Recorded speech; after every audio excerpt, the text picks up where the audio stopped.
5 बातें हमारी ज़िंदगी के लिए बड़ी अहम हैं। नंबर 1, जब तक कोई काम पूरा ना हो जाए उसका पब्लिक में ढंढोरा मत पीटें, किसी को मत बताएं।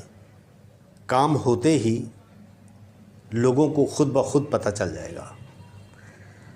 नंबर 2, जब किसी की बात बुरी लगे, जब आप उदास हों, जब आपका दिल टूटा हो, तो समझ जाएं कुदरत आपसे कोई काम लेने वाली है और उसको तलाश करें कि कुदरत आपसे क्या काम लेना चाहती है।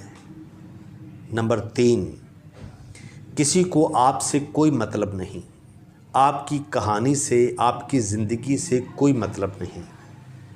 इसलिए कामयाबी ढूंढना, कामयाब होना आपके लिए बहुत ज़रूरी है। जब